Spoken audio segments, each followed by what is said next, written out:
les 10 secrets pour booster vos résultats sur Google Shopping. Alors bien souvent, je vois des gens qui font de la publicité sur Google Shopping, qui essayent de faire des choses, mais soit qui n'ont pas beaucoup de résultats ou alors qui ne sont pas optimisés à 100%. Donc c'est pour cette raison que je fais cette vidéo. L'objectif, c'est de vous montrer vraiment les bonnes pratiques à mettre en place pour avoir de bons résultats sur Google Shopping. Donc on va commencer directement avec l'optimisation de votre flux. Donc le flux produit, c'est évidemment ce que vous envoyez à Google comme produit, comme information, pour que Google puisse, à travers son algorithme, trouver les mots-clés sur lesquels vous devez apparaître et pouvoir optimiser tout ça. Donc c'est très important de montrer des bonnes images, de les optimiser. Là pour le coup, je vous ai mis aussi un exemple avec une requête, donc le collier lumineux pour chien, avec les différents produits qui sont affichés. Donc vous voyez ici que la photo a une grande importance parce que si vous n'avez pas une photo optimisée pour le clic, on va dire, qui vous permet d'augmenter votre CTR tout simplement, derrière vous perdez du trafic. Donc c'est très important d'optimiser les images, de mettre des images qui correspondent bien aux mots-clés. Là aussi on voit que la personne ici n'a pas forcément bien fait son travail d'exclusion de mots-clés. En tout cas, il faut qu'il le fasse davantage. Donc vous voyez ici, c'est un très bel exemple pour démontrer qu'il faut bien optimiser son flux et bien travailler les descriptions. Donc aussi les catégories, parce que très souvent en fait on utilise des applications via Shopify pour envoyer notre flux produit et on ne décrit pas forcément la catégorie associée au produit. Donc c'est intéressant de bien renseigner ici pour donner un maximum d'informations à Google pour qu'il puisse savoir davantage sur quels mots-clés vous devez vous situer. Ensuite, on a le GTIN. Alors ça, c'est une notion qui est assez peu connue, on va dire, de la sphère e-commerce, puisque le GTIN, ça correspond à l'identifiant international de votre produit. Si vous ne mettez pas votre GTIN, donc un GTIN, ça peut s'acheter sur un site, donc il y a GS1 France, par exemple, si vous n'avez pas d'associé, enfin si vous n'avez pas de GTIN associé. Je vous recommande dans un premier temps de chercher sur ce site ean-search.org pour voir s'il n'y a pas déjà un GTIN associé à votre produit.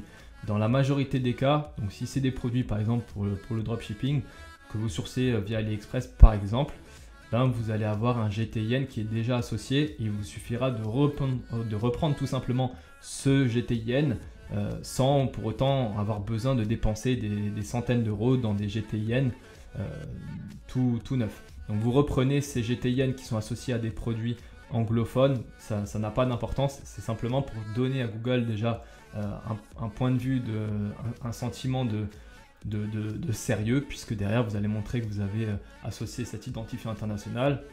Donc Google va vous allez envoyer un signal positif à Google par rapport à cet identifiant. Donc c'est très important de le renseigner. C'est pas obligatoire dans certains cas, mais là pour le coup ils vont augmenter les restrictions et je crois qu'ils veulent rendre ça obligatoire. Donc de toute façon, vu que c'est un point qui est assez intéressant sur lequel vous devez travailler, c'est intéressant de le mettre avant qu'il soit obligatoire. Ensuite, on a évidemment le fait d'optimiser. Donc d'habitude on se consacre uniquement à l'optimisation de sa publicité. Donc là pour le coup on va aussi essayer de travailler par exemple tout ce qui est on-site, donc sur le site internet, donc à savoir la vitesse de chargement, l'optimisation du taux de conversion, donc avec les bonnes pratiques sur la fiche produit, etc. pour rassurer le client et aussi améliorer par exemple aussi le panier moyen avec des upsells, des bundles, donc des packs que vous allez proposer, votre produit vous allez proposer avec d'autres choses, etc. Ou en système de récurrence, par exemple si vous avez, je ne sais pas, vous proposez des produits consommables, derrière vous allez proposer un système par exemple d'abonnement, ou alors vous allez proposer simplement des recharges. Et donc ça c'est important, ça va permettre de travailler votre récurrence.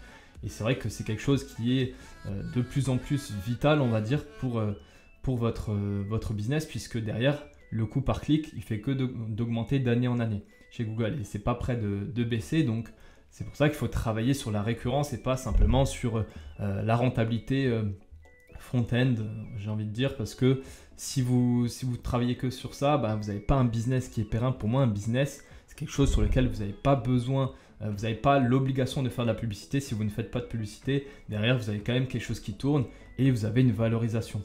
D'accord ? Donc, par rapport à ça, vous pouvez aussi rajouter du retargeting. Donc le retargeting, pareil, beaucoup de choses qui ne sont pas mises en place. Ce sont des boutiques qui tournent avec Google. Vous pouvez faire du retargeting sur Facebook, vous mettez votre pixel et après vous faites du retargeting sur Facebook. Ça marche très très bien. Et également les séquences d'emailing. Donc que ce soit pour l'abandon de panier ou que ce soit pour des emails soit automatiques ou là par exemple pour le Black Friday, pour Noël, etc. ou pour même d'autres événements, que ce soit pour Pâques, etc. C'est valable aussi. Il y a toujours tout au long de l'année des excuses, on va dire, pour faire de l'email marketing et proposer soit des offres, soit proposer simplement du contenu en fait pour habituer les gens à recevoir vos emails. Donc ça, c'est quelque chose qui est négligé très souvent puisque les gens ne font pas attention à ça, ils veulent toujours faire de la publicité et générer du chiffre d'affaires via la publicité. Donc c'est vrai que c'est assez négligé et pourtant c'est quelque chose de très très très intéressant. Un autre point, ici, on va parler de la publicité, donc à savoir la bonne stratégie d'enchère. Donc là, pour Google Shopping, vous allez avoir plusieurs stratégies d'enchère et forcément, il faut utiliser celle qui est le plus adaptée à vos objectifs. Pour le e-commerce, vous pouvez éventuellement débuter en CPC manuel, ce qui vous permettra d'optimiser les enchères beaucoup plus que maximiser les clics parce que, encore une fois, il y a beaucoup de gens qui utilisent maximiser les clics en pensant que c'est la première des choses qu'il faut faire. Pas forcément, moi je ne recommande pas maximiser les clics. Donc vous pouvez commencer avec un CPC manuel, une fois que vous avez des conversions, vous pouvez changer et mettre maximiser les conversions. Parce qu'il faut savoir que les enchères, c'est un système d'algorithme qui est différent. Si vous mettez le système d'enchères maximiser les clics, ce sera un autre algorithme qui va travailler par rapport à celui du CPC manuel. Donc c'est bien important de comprendre cette notion, parce qu'on se dit souvent que oui, vu que c'est de la recherche, etc., en soi, il n'y a pas trop de différence. Pour le coup, la différence, elle est peut-être un petit peu faible, mais elle est quand même présente. Donc c'est important de bien utiliser la bonne stratégie d'enchère.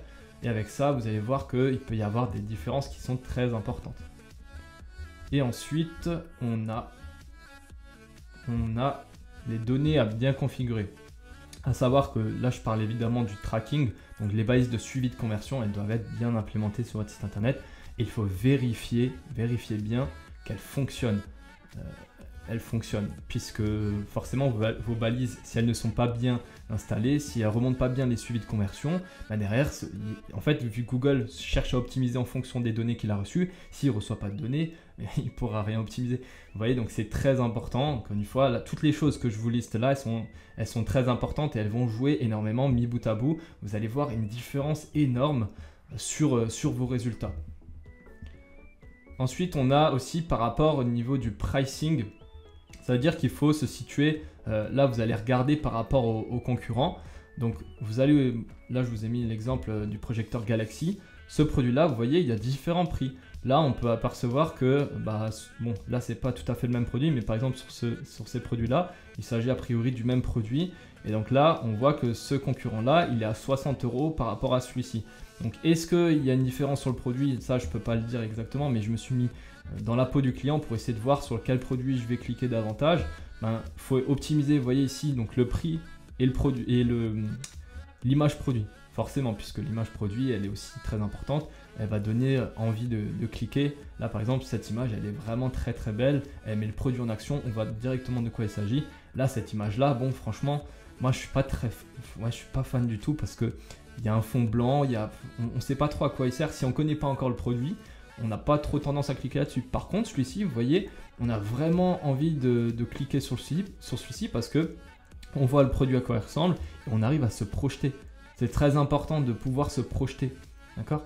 Donc mettez bien des bonnes images produits et aussi au niveau du prix, bon là vous voyez ce concurrent-là et ces deux-là sont dans des prix, dans des ranges de prix qui sont tout à fait acceptables, on va dire. Vous pouvez rester dans plus ou moins 10% d'écart par rapport à vos concurrents si vous proposez le même produit. Là celui-ci, bon je ne sais pas s'il propose quelque chose de différent, mais il me paraît assez cher. Donc faites bien attention à ça.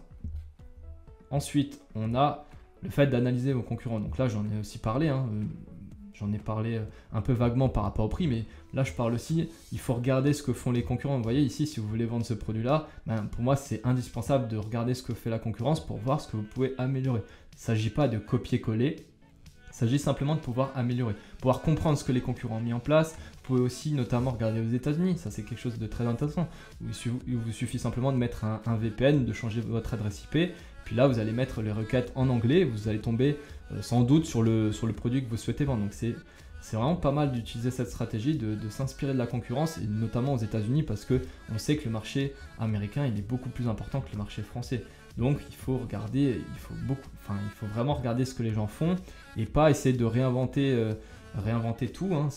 Dans la vie, il y a beaucoup de choses qui sont déjà faites, il faut simplement savoir faire à votre sauce, regarder ce que vous pouvez améliorer, regarder ce que le concurrent a fait de bien et faire un peu différemment à votre sauce toujours, mais bien regarder et se baser sur quelque chose qui est déjà fait, qui fonctionne déjà. Ensuite, il faut travailler votre recherche produit, éviter les produits trop concurrentiels. Il vous faut un bon volume de recherche parce que si vous voulez vendre et que votre produit il a 10 volumes de recherche mensuels, ben forcément votre produit ne va pas vendre. Donc vous pouvez faire tout ce que vous voulez. Google, c'est une plateforme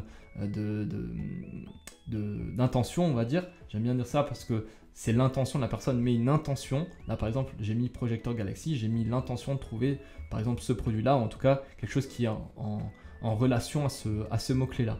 Donc, il faut vraiment travailler la recherche produit et pas mettre des produits qui sont trop concurrentiels, trop basiques, on va dire, des produits que vous avez avoir l'habitude de trouver dans des supermarchés basiques, de type, je sais pas, Auchan, Leroy Merlin, Ikea, etc. Il faut vraiment trouver des produits qui sont difficilement trouvables dans des supermarchés, tout simplement. Ensuite, on a le fait d'exclure les mots-clés qui ne sont pas pertinents. Pareil, là, on a vu avec l'exemple ici des colliers lumineux. Vous voyez ici, c'est pas du tout un collier lumineux. Alors, c'est un collier pour chien, mais c'est pas un collier lumineux. Donc, ici, c'est pas du tout pertinent d'être affiché là-dessus. Vous voyez, si moi je clique là-dessus, ben, la personne, elle a fait une dépense inutile puisque je recherche pas du tout un collier lumineux pour chien.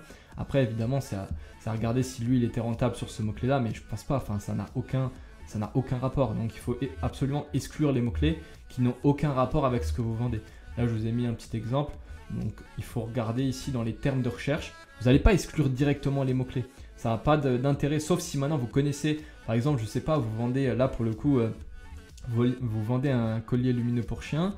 Vous souhaitez exclure, je ne sais pas, collier, par exemple, aboiement. Enfin, ça n'a pas de rapport. Donc, forcément, vous allez exclure les mots-clés qui sont négatifs par rapport à votre produit. D'accord? Donc, une autre chose bien intéressante à modifier, c'est l'optimisation en fonction des régions.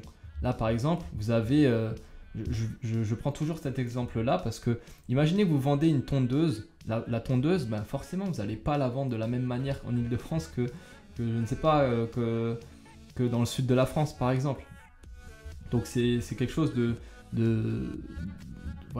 d'utile à mettre en place, donc de modifier les enchères par rapport aux régions. Et donc faites bien attention, laissez bien du temps pour avoir des données et pouvoir optimiser en fonction de choses concrètes. On ne va pas optimiser, on ne va pas se dire oh, tiens, je pense qu'en Ile-de-France ce produit ne se vend pas, donc je vais soit exclure l'Île-de-France ou soit je vais diminuer le budget pour cette région. Non, ça ne se fait pas comme ça. Nous, quand on fait des optimisations, on fait les choses sur des données qu'on a récoltées.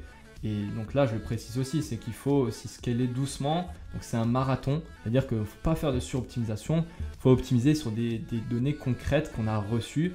Il ne faut pas essayer de changer des choses toutes les semaines parce que après on va faire de la suroptimisation et finalement on fait des choses qui n'ont pas d'intérêt et qui sont simplement notre avis. Enfin, nous, on ne réalise pas nos optimisations en fonction de l'émotion, on va dire, des choses dont on pense être bonnes. On regarde en fonction des chiffres. Quand on fait un business, on se base sur des chiffres et pas sur de l'émotion, pas sur des avis. Donc voilà, c'est la fin pour cette vidéo. J'espère que vous avez pu avoir de la valeur dans ce que je vous ai dit. Si vous avez mis en place toutes les choses que je vous ai dit, forcément vous allez avoir des résultats qui sont bien meilleurs qu'auparavant. Faites le test et dites-moi bien en commentaire ce que vous en pensez.